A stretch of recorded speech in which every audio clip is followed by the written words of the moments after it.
தொடர்ந்து இந்நேரத்திற்கான தலைப்புச் செய்திகளை பார்க்கலாம். சாதிவாரி கணக்கெடுப்பு நடத்த வலியுறுத்தி தமிழ்நாடு சட்டப்பேரவையில் தீர்மானம் கொண்டுவரப்படும். வன்னியர்களுக்கு 10.5% இடஒதுக்கீடு தொடர்பான விவாதத்தில் முதலமைச்சர் மு.க.ஸ்டாலின் விளக்கம். சாதிவாரியான மக்கள் தொகையினுடைய கணக்கெடுப்பு ஒன்றிய அரசால் விரைந்து எடுக்கப்பட வேண்டும். அதற்காக இந்த கூட்டத்தொடரிலேயே சட்டமன்ற கூட்டத்தொடரிலேயே ஒரு தீர்மானத்தை கொண்டு வரலாம் என்று நாங்கள் முடிவு செய்திருக்கிறோம். அதற்கு கோகாமணி அவர்கள் ஆதரவு தர வேண்டும் என்றும் கேட்டுக்கொள்கிறேன்.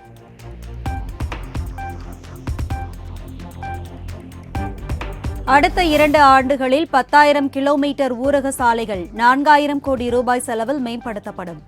சட்டப்பேரவையில் 110 விதியின் கீழ் முதலமைச்சர் மு.க.ஸ்டாலின் அறிவிப்பு. மற்றும் கிராம ஊராட்சி சாலைகளை மேம்படுத்த 4,000 கோடி ரூபாய் ஒதுக்கீடு செய்யப்பட்டது. இதன்படி தற்போது வரை 8,120 கிலோமீட்டர் நீளம் உள்ள ஊரக சாலை பணிகள் முடிக்கப்பட்டுள்ளன என்பதை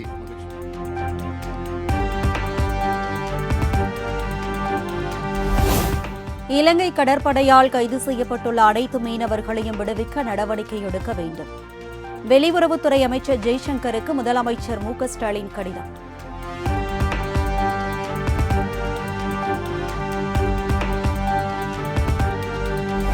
இலங்கை சிறையில் உள்ள மீனவர்களை சந்தித்து அடிப்படை தேவைகளை வழங்க மீனவ சங்கங்களுக்கு அனுமதி தர வேண்டும். மத்திய அரசுக்கு முதலமைச்சர் மு.க.ஸ்டாலின் வலியுறுத்தல்.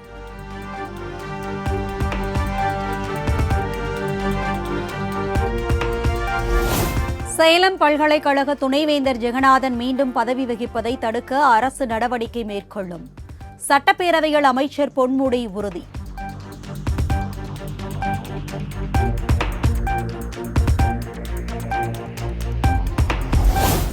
வெப்ப அலை இனி மாநில பேரிடராக அறிவிக்கப்படும் என அமைச்சர் கே.எஸ்.எஸ்.ஆர். ராமச்சந்திரன் அறிவிப்பு. பேரிடரை அறிவிக்க 13,25,00,000 மதிப்பீட்டில் அபாய எச்சரிக்கை அமைப்புகள் நிறுவப்படும் எனவும் தகவல்.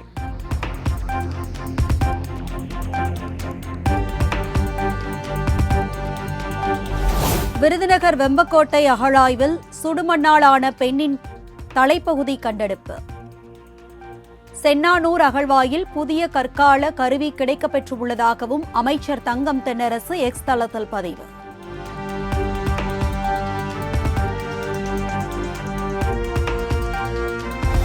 கள்ளக்குறிச்சி விசச்சாராய விவகாரம் தொடர்பாக தமிழ்நாடு முழுவதும் அதிமுகவினர் போராட்டம். கருப்பு சட்டை அணிந்து தமிழக அரசுக்கு எதிராக கோஷம்.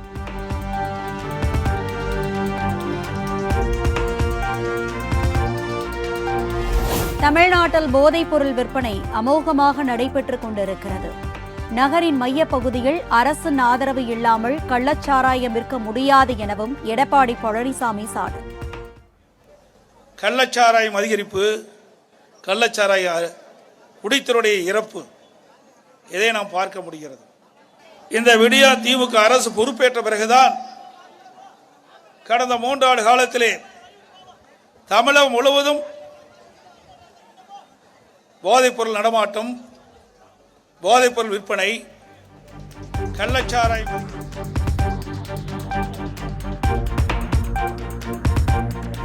கள்ளக்குறிச்சி விஷச்சாராயம் குடித்து 58 பேர் உயிரிழந்த விவகாரம். எடப்பாடி பழனிசாமி தலைமையில் அதிமுக எம்எல்ஏக்கள் மற்றும் எம்பிக்கள் நாளை ஆளுநரை சந்திக்க திட்டம்.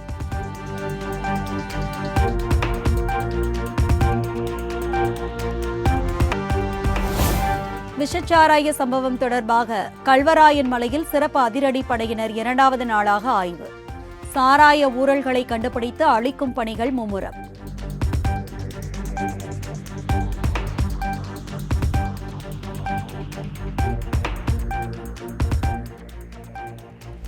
கள்ளக்குறிச்சி மாவட்டம் கல்வராயன் மலைப்பகுதிகளில் தனிப்படை போலீசார் அதிரடி சாராய வேட்டை. வனப்பகுதியில் பதுக்கி வைக்கப்பட்ட 1000 லிட்டர் கள்ளச்சாராய ஊழல் கண்டுபிடிக்கப்பட்ட அழைப்பு.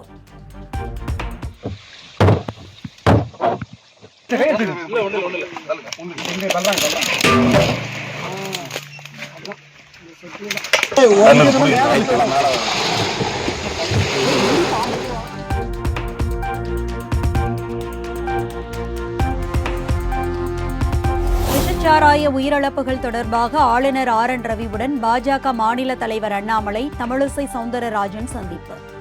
விஷச்சாராய மரணம் தொடர்பாக CBI விசாரணைக்கு பரிந்துரைக்க ஆளுநரிடம் பாஜக சார்பில் புகார் மனு.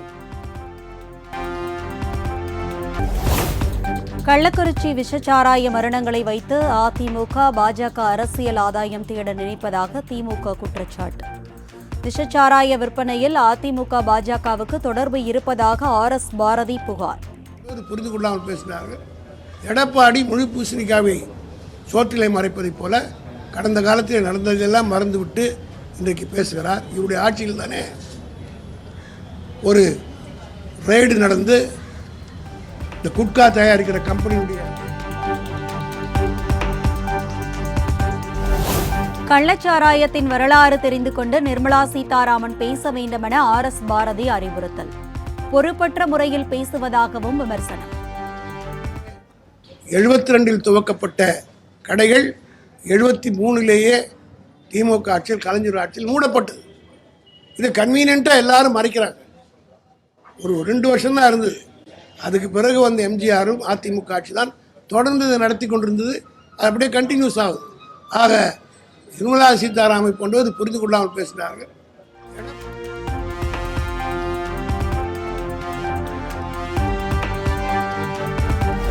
விக்கிரவாண்டி இடைத்தேர்தலில் திமுக, பாமக, நாதக வேட்பாளர்கள் உட்பட 29 பேரின் மனுக்கள் ஏற்பு.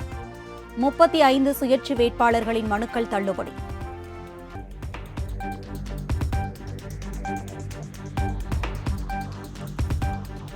விக்கிரவாண்டி தொகுதி இடைத்தேர்தலுக்கான தேர்தல் பார்வையாளர்கள் நியமனம். ஒரு IAS, IRS, IPS என 3 அதிகாரிகளை நியமித்து இந்திய தலைமை தேர்தல் ஆணையம் உத்தரவு.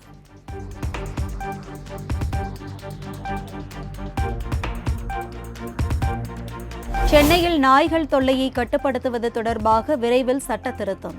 மாநகராட்சி சார்பில் நாய்களுக்கு கருத்தடை செய்யும் பணி நடைபெறுவதாகவும் மேயர் பிரியா விளக்கம்.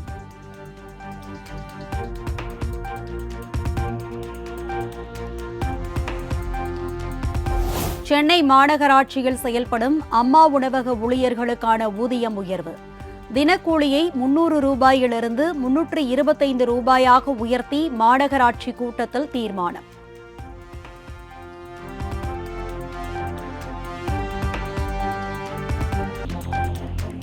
பிறந்த நாளில் வாழ்த்திய அனைவருக்கும் நடிகரும் தமிழக வெற்றிக் கழக தலைவருமான விஜய் நன்றி. EPS, அண்ணாமலை, செல்வ பெருந்தகை, சீமான் உள்ளிட்டோரின் பெயர்களை குறிப்பிட்ட அறிக்கை வெளியீடு.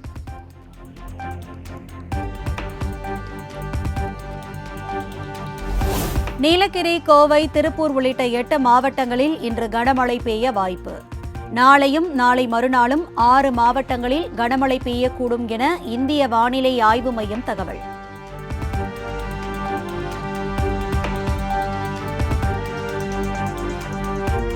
புதுச்சேரியில் கள்ளச்சாராய விற்பனைக்கு வாய்ப்பு இல்லை. மாநில உள்துறை அமைச்சர் நமச்சிவாயம் பேட்டி. ஐடி வச்சிருக்காரு, எல்லாமே இருக்கு. அந்த மதேஷன்ற புதுச்சேரியில் பிடிச்சதால அது புதுச்சேரியிலேருந்து வந்தது அப்படின்னு ஒரு சூழ்நிலையை சொல்றாங்களே தவிர, அதனால தான் முழுமையான விசாரணை இன்னைக்கு வந்து மரக்காணத்தில் பிடிச்சிருக்கிறாங்க ஒருத்தரை. அது மாதிரி பல்வேறு இடங்களில் தமிழ்நாட்டிலையும் நிறைய அரெஸ்ட் பண்ணிட்டு இருக்கிறாங்க. எந்தெந்த இடத்துல அது மாதிரி மெத்தனால் வந்து இது பண்ணியிருக்காங்க அப்படின்றதான் அரெஸ்ட் பண்ணியிருக்காங்க. ஒரு சில நேரத்தில் தமிழகத்தில்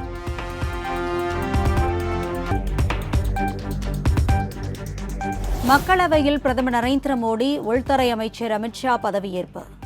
புதிய எம்பிக்களும் தற்காலிக சபாநாயகர் பர்த்ரிஹரி பதவி பிரமாணம் செய்து வைத்தார்.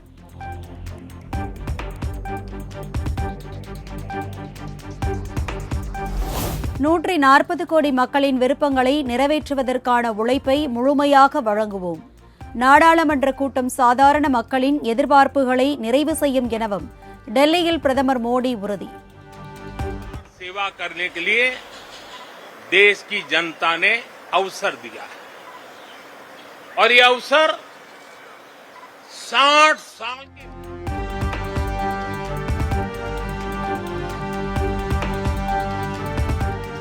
நாடாளுமன்ற வளாகத்தில் இந்தியா கூட்டணி கட்சியினர் போராட்டம். அரசியலமைப்பை பாதுகாக்க கோரி காங்கிரஸ், திமுக எம்பிக்கள் போராட்டம்.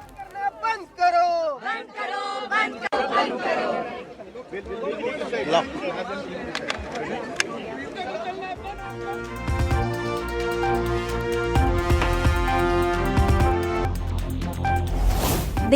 ஜனநாயக கூட்டணி ஆட்சி பொறுப்பேற்று 15 நாளில் 10 அசம்பாவிதங்கள். ரயில் விபத்து, தீவிரவாத தாக்குதல், நீட் முறைகேடு, தலைநகரில் தண்ணீர் பிரச்சினை என பட்டியலிட்டு ராகுல் காந்தி விமர்சனம்.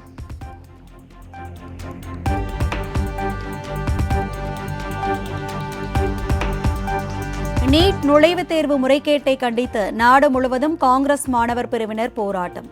டெல்லியில் நாடாளுமன்றத்தை முற்றுகையிட புறப்பட்டவர்களை போலீசார் தடுத்து நிறுத்தியதால் வாக்குவாதம்.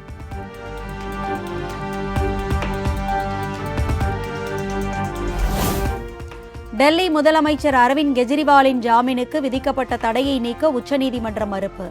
டெல்லி உயர்நீதிமன்ற உத்தரவின் முழு விவரம் கிடைத்த பின்பே முடிவெடுக்கப்படும் என தெரிவித்து வழக்கு 26ஆம் தேதிக்கு ஒத்திவைப்பு.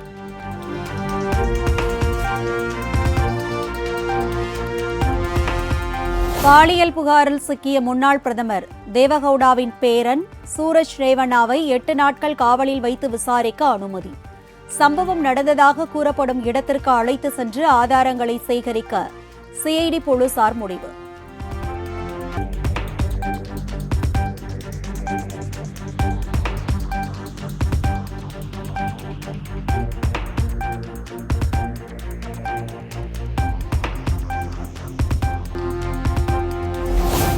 செயின்ட் லூசியாவில் தொடர்ந்து பெய்து வரும் மழை. இந்தியா ஆஸ்திரேலியா இடையிலான T20 சூப்பர் 8 சுற்று போட்டி நடைபெறுவதில் சிக்கல்.